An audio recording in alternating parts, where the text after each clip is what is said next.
Benvenuti in una delle nostre avventure. Oggi vi porteremo con noi nel parco archeologico di Cannas di Sotto. Visiterete la grande necropoli ipogeica qua a Carbonia e vi parleremo del mistero della tomba 12. Buona visione.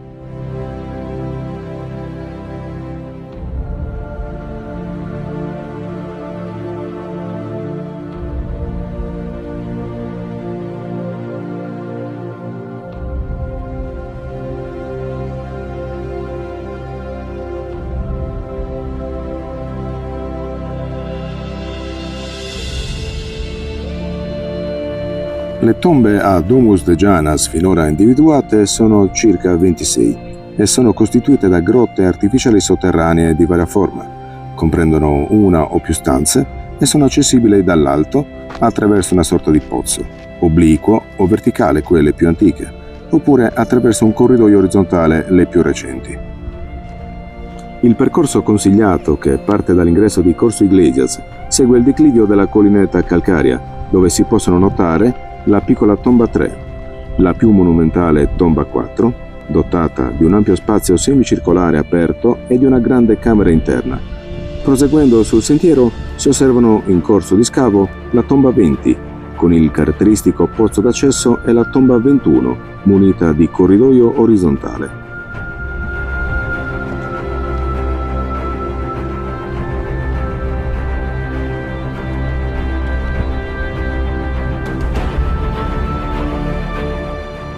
Nello spazio espositivo del Medao Maccioni è possibile approfondire la conoscenza della necropoli e del parco attraverso un ampio apparato didattico.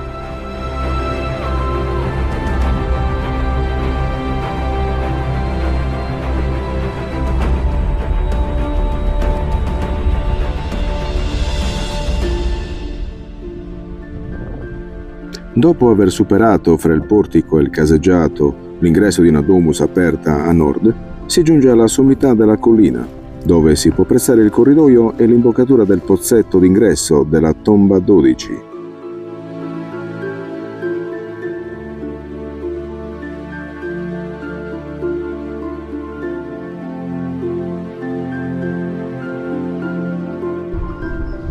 La struttura cementizia qui presente è stata realizzata su una base plastica affinché non possa recare danni al suolo sottostante, realizzata non tanto per gli scavi clandestini ma per essere protetta dalle intemperie esterne affinché non provocasse ulteriori danni alla domus. L'unica tomba indagata finora da scavi irregolari. Si compone da un corridoio d'accesso con orientamento sud-ovest-nord-est, un piccolo pozzetto verticale con dei gradini a scivolo, un primo ambiente a pianta regolare e un secondo vano a pianta circolare accessibile da una piccola porta dotato di un pilastro centrale risparmiato nella roccia, mentre alla sua sinistra si trova un bancone roccioso con lastra.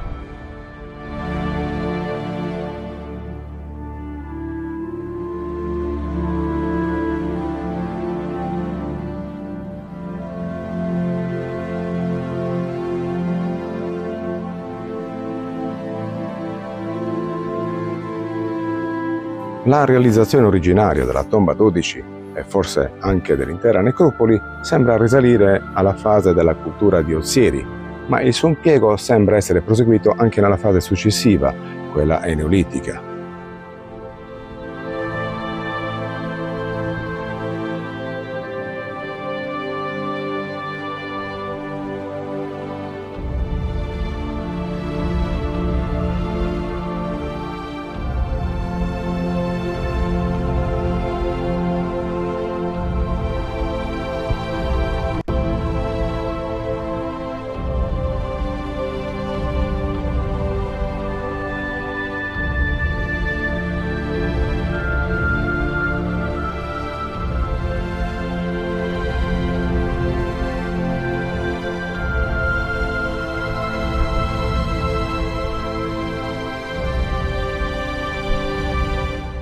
Ma facciamo un passo indietro e ritorniamo ai reperti rinvenuti nella tomba 12.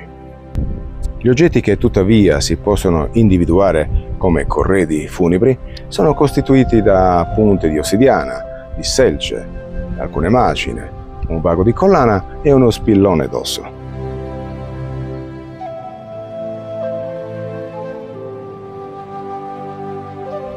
Gli oggetti ceramici dei corredi sono in parte vasi tipici della tradizione classica della cultura di Ozieri, come i vasi a cestello e i vasi globulari con tre anse.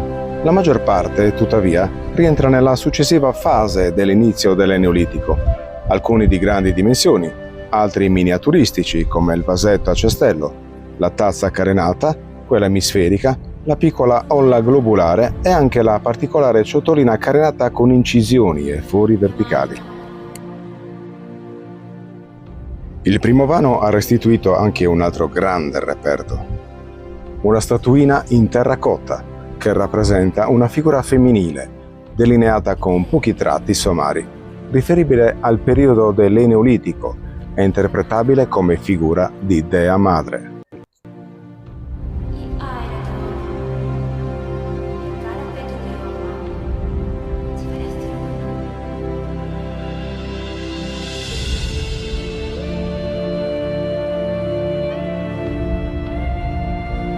Ma veniamo alle conclusioni.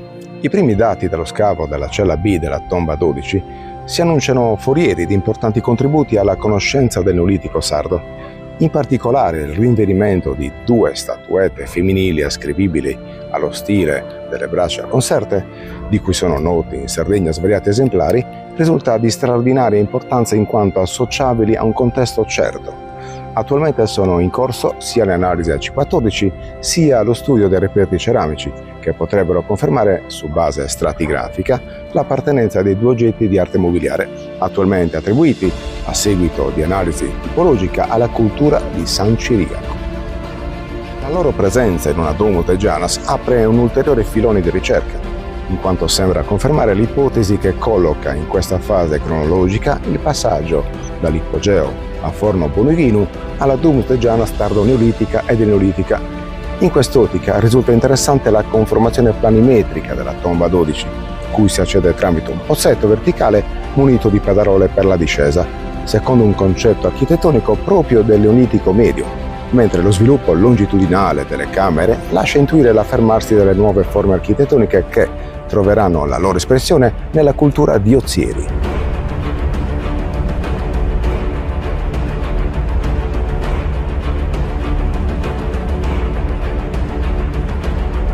Un ulteriore ambito di indagine è legato alle successive occupazioni della tomba, documentate soprattutto nel vano A, che al termine dell'intervento dovranno essere messe in relazione con i nuovi dati.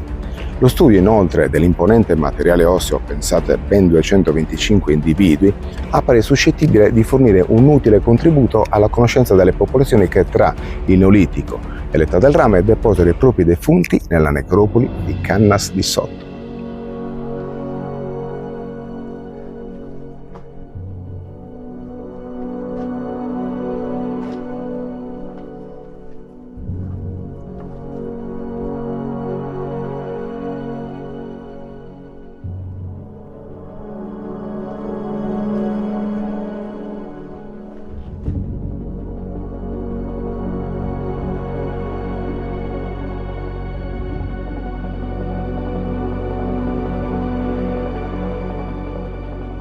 Logicamente c'è tanto da scoprire ancora, ma le meraviglie ritrovate sino ad ora potete apprezzarle dal vivo nel bellissimo museo archeologico di Villa Sulcis qua a Carbonia.